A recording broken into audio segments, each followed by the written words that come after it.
achitti muun ushiti achitti numushiti hinnume mucaa kana duruu jarjarsa daa'imana maal taate Daawit garuu akka jedha ani qobaa yoon ta'e iyyuu yoo isaanitti bakkaatu dandeettii isaanii amanatu humna isaanii amanatu ani garuu lafa onaa keessatti kunoo na geggeessaa jira natti mul'ata.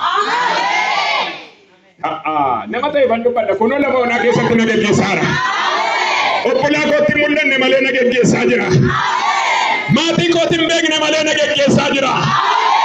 Daa'imummaa kee argatu hafuurri Waaqaa. Maaloo kaasi gara kootti kaasa harka kee. Si argatu inni si geggeessu hafuurri Waaqayyo. Maaloo harka ol kaasa. Oyi waan hirriba si dhoowwen sitti maan. Waan si raasee sitti maan. Waan si jeeqee sitti maan. Har'a amanannaa godhadhu irraa baataatee jiraatta. Maaloo sagalee kaasaa labsaa namni Waaqayyo amanate hin gatamu jedha. Dubbadha sagalee guddaadha. Dubbadha sagalee guddaadha. Dabalee dubbadha sagalee guddaadha. Ameen ameen ameen ameen. Waldaan Waaqayyoon amanate biyyi Waaqayyoon amanatan mootonni Waaqayyoon amanatan xinnaa guddaatti ergaan qaba. Kan Waaqayyoon amanate hin gatamu. Kuno dubbii Waaqayyo isa dhugaan sinitti hima namni Waaqayyoon amanate hin gatamu. Hin gatamu. Hin gatamu hin jedhe arras. Hin dhaga'ama. Seexanni wanti inni sodaatu yoo jiraate Waaqayyoon amanatteetta taanaan ishitti bu'uu hin dandeenye. Isatti bu'uu hin dandeenye. Bakka. Nyaatame mucaan kun jedhanii otuma eeganii guyyaa tokko mee jedhee Waaqayyo tokko. Namni Waaqayyoon amanate baroota keessatti ulfina Waaqayyo lakkaa jira. Ameen. Dhaga'amaa jira. Itti mimee namni Waaqayyoon qofa amanate.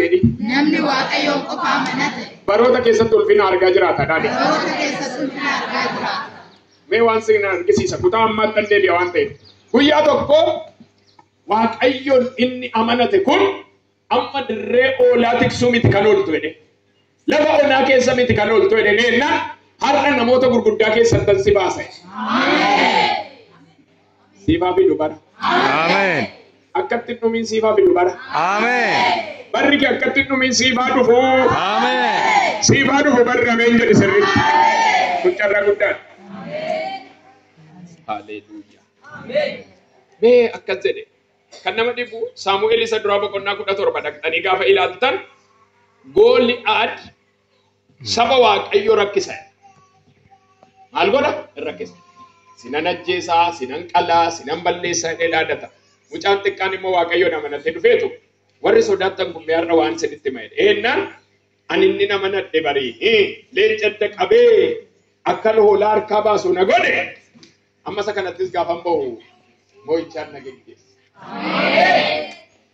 Lakki mucaan adaan cal jedheennan lakkani Waaqayyoon amanadhe nan amanadhe. Warri Waaqayyoon amanatan yoonaan jetta ollaadha gamaa gamanaan otoo waa jedhanii Waaqayyo gidduutti mataa keessan ol qaba. Raajaan jira gidduun isaaniitti Waaqayyo mataa kee ol qaba. Keessaayyuu inni nama hin qabu, inni fira hin qabu, inni nama dubbatuuf hin qabu baga gammadde sii dubbata Waaqarra. Sii dubbata Waaqarra. Harka kaasi gara kootti sii dubbata Waaqarraan jedhe. Mee warra mandan harka ol kaasaa. Annan arga abukaatoon keessan lafarraa miti olii garuu nama tokko har'a murtiin hin murtaa'a. Nama tokko murtiin hin murtaa'a samiirra. Eenyu akka ta'e hin beeku hafuurri Waaqayyoon dubbata nama tokkoof nan dubbadha naan jechaa jira Yesuus. Weellaa takkatti dhiibiyaa sagalee kaasa dubbadha naa dubbata jedha sirriitti.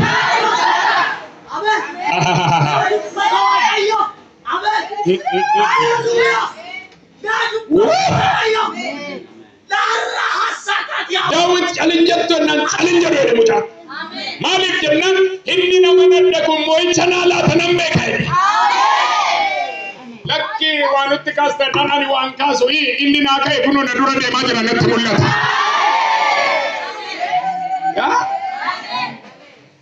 Naa dubbata nan beeka jedheenna lakkeen nan lakki Gooliyaad akkas jedhe Me ammanni mucaan daa'imni kun mucaan kaleessa kan eenyuti shimmeenatti maannaan mootonni gaafannaan mucaa nan abbaan isaa goda sana kun oddoo akkasiiti manni isaanii hin beekna seenaa isaanii beekna dandeettii isaanii beekna maatii isaanii beekna waa'ee isaanii sin dhibii jennaan kun immoo ani mucaa daa'ima kanaaf iddoo qabu ani bodeekoo qaba ani deeboo qaba ani sibiila uffadhee jirannaan daawwiti immoo akkasitti ani sibiila amanadhee beeku ani bodeessa amanadhee beeku bodeechuun dheeroodha miti rabbabba ani waan ijatti mul'atu amanadhee beeku garuu ijoollummaa kootii kaasee inni nama nade karaa malee na argisiiseera.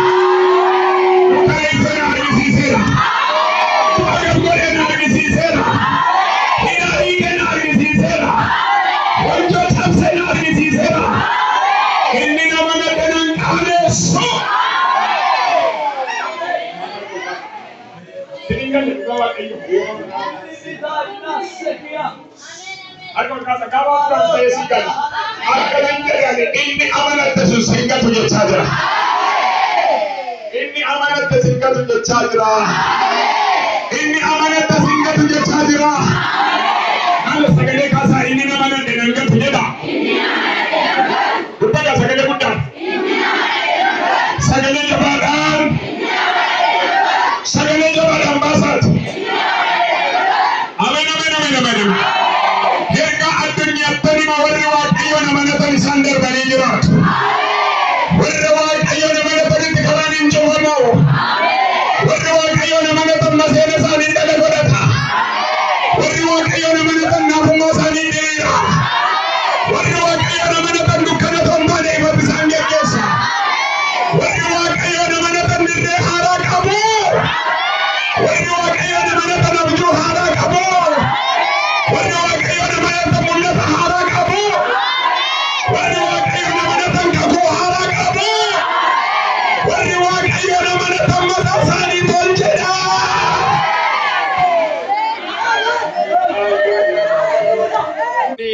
Gumamiti nagama adaga jirtani waaqayyo nama na chungo gumamiti timine masibra waaqayyo nama na chungo gumamiti edane waaqayyo nama na chungo gumamiti arre erga tokko natti mafurri waaqayyo nama na chungo gumamiti edane waaqayyo nama na chungo gumamiti erga tokko natti na daga nuti waaqa sa jiraata manne kongo gumamiti tokko foto baate deeme foto faranji baate deeme bari nana manadhe jedha gamnummaatti fakkaate no tokko muka ciree tolchee baate deeme tu nana manadheedha kun hin gubatan bada anu tokko guyyaa lakkaa'ee odootti baala lakkaa'u hindi kun amanadhaa gooteedha hin bada hin diga kan hin dinne garuu qabattee kamaga gammadde kan barri kan dabarre qabattee kamaga gammadde hin jirre Hello, addunyaa waa baay'ee buutee buusti. Addunyaa waa baay'ee amanatee iddoo gadhiisaa jirti. Warri waaqayyo nama natan garuu afanii jiraatan.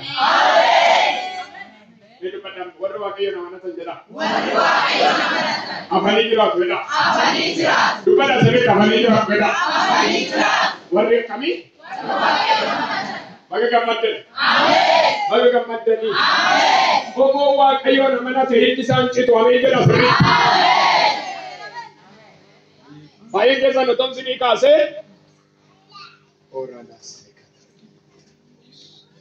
naannoo nuti dhalannetti karaa haadha kooti qallu waaqessu karaa maatii koos akkasuma ammayyuu nan beeka ijoollummaa ta'e tan mana